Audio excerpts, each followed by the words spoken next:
Vamos continuar a nossa conversa aqui, porque olha só, não é só no Brasil que o uso terapêutico da cannabis rende debate, rende essa discussão. Nos Estados Unidos, por exemplo, o governo federal vive em conflito com os estados, já que o tipo de permissão é diferente de um lugar para o outro. Então, a gente conversou com a nossa correspondente, a Heloísa Vilela. Ela conta pra gente em que pé tá essa discussão sobre cannabis por lá, olha só. Oi, Mari, Karnal, Gabriela. Hoje, 36 estados, 4 territórios e o Distrito Federal têm leis próprias que permitem o uso da cannabis para combater a dor, o enjoo e outros problemas de saúde. Mas a substância ainda é considerada ilegal pelo governo federal, que não reconhece as propriedades medicinais da erva. Existe uma lei federal de 1970 que diz tudo isso. Bom, essa briga toda começou em 96, quando a Califórnia aprovou o uso da maconha como remédio para alguns tratamentos. O governo do ex-presidente Bill Clinton, aquele que dizia ter fumado e não tragado maconha na juventude, ameaçou prender médicos que recomendassem cannabis para seus pacientes. O sucessor dele, George Bush, fez 270 batidas em 8 anos de governo, atrás de médicos considerados infratores. Mas Barack Obama foi ainda mais longe. Ele contou ter fumado maconha na faculdade, mas só nos primeiros 4 anos de mandato fez mais batidas do que Bush fez em 8. Por isso tudo foi resolvido em 2014, quando o Congresso votou pela 6ª vez e finalmente aprovou uma emenda que proíbe o Departamento de Justiça Federal de interferir na implementação de leis estaduais a respeito do uso medicinal da cannabis. Já no Canadá, o uso é permitido em todo o país. E quando a gente entra na página do Ministério da Saúde canadense na internet, encontra todas as dicas de como encontrar ou recorrer ao médico para tratar algumas doenças com essa erva. É lamentável que presidentes, inclusive de matrizes ideológicas diferentes, tenham, em vez de ouvir o médico, tenham tentado prender médicos. Né? Quer dizer, temos que ouvir especialistas, a voz da ciência. A opinião que eu possa ter sobre os efeitos de cannabis são opiniões de um professor que observou a vida inteira. E eu não gosto. Eu não gosto. Agora, ouvir um médico sobre um efeito medicinal de uma planta para este fim e querer prender esse médico por opinião, isso fere a liberdade de expressão, fere o respeito à ciência, mas no caso dos Estados Unidos, fere o federalismo. Ou seja, cada estado é livre para discutir um tema que não está previsto na Constituição e o cultivo de cannabis não está previsto na Constituição dos Estados Unidos. Então, sempre é a demonstração de como nós ideologizamos uma questão objetiva e direta. Para questões médicas, vamos ouvir médicos e qual a opinião desses médicos e especialistas, como estamos fazendo aqui no Tonight.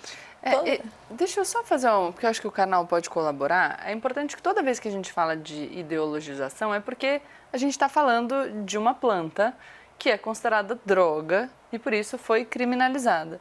Só que é importante a gente pensar também que a própria criminalização de determinadas substâncias é uma decisão de seres humanos, não é um dado da natureza. Enfim, a gente pode questionar quais são os critérios utilizados, mas, por exemplo, o álcool, que a gente falou aqui antes, não foi sempre uma substância lícita. A gente tem um período de lei seca nos Estados Unidos, no qual o álcool foi considerado uma substância ilícita e depois ele foi tornado lícito. Mesmo a cocaína, a gente tem um período na história em que as pessoas fazem uso da cocaína e depois a substância é criminalizada.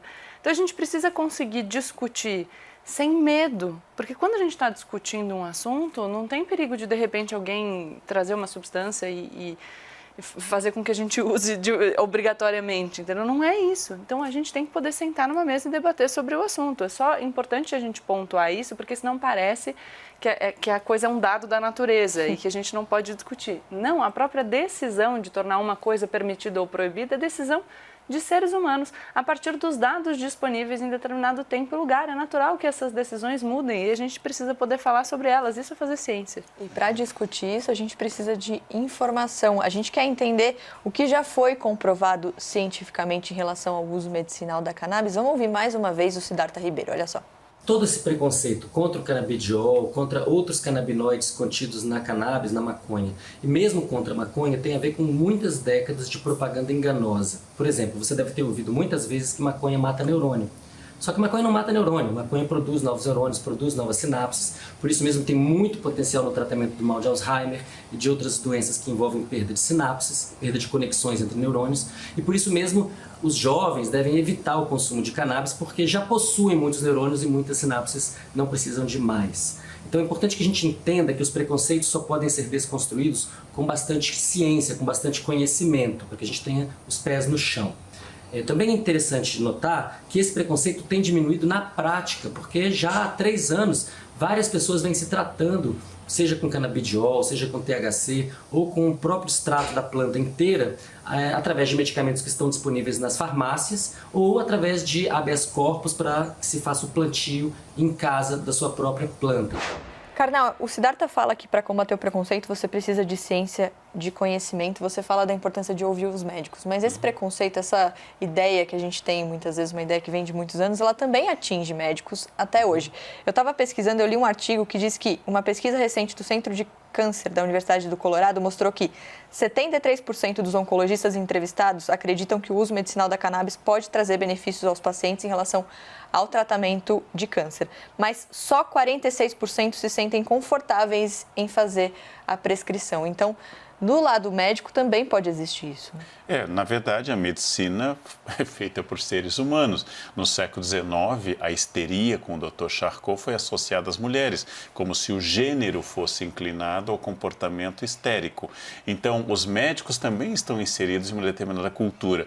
Porém, a ciência, publicando artigos verificados por seus pares e debatendo publicamente, ela vai fazer avançar algo que naturalmente é humano. Quando eu pesquisei em jornais brasileiros do início do século XX, havia anúncios de cigarros de maconha na primeira página, dizendo que eram cigarros relaxantes, porque não era criminalizado. Existe uma foto na minha família, de uma pessoa muito ética da minha família, em um carnaval de 1960, dançando com lança-perfume. Por quê? Porque só no governo Jânio Quadros o lança-perfume foi incluído como proibido. Então tem uma pessoa que até hoje põe banca de moral e tem uma foto com lança-perfume no carnaval, que a gente usa para dizer. Mas todas são questões das transformações. Qual o grau de tolerância de cada sociedade com o álcool? Isso é cultural. Isso é cultural. Eu assisti na Itália álcool sendo dado a crianças à mesa com 9 anos tomando vinho, porque na Itália aquilo é considerado um fortificante. Em outras culturas, a bebida é dada pela manhã. Você imagina você tomar vodka, você veja, pela manhã. Em outras culturas, uma intolerância absoluta. Todas são questões culturais, mas nós temos que ouvir médicos, ouvir a maioria dos médicos, porque sempre haverá opinião de alguém contrário. Sempre haverá, por exemplo, um médico receitando uma coisa completamente inútil para a Covid, por exemplo. Tem um médico perdido num lugar receitando uma coisa inútil para a Covid. Não é que os médicos não possam errar, você tem que ouvir o conjunto, as grandes revistas e o debate feito pela maioria dos grandes centros de referência. Médicos, historiadores, filósofos, advogados, jornalistas, todos são seres humanos submetidos a preconceitos e emitindo erros muitas vezes.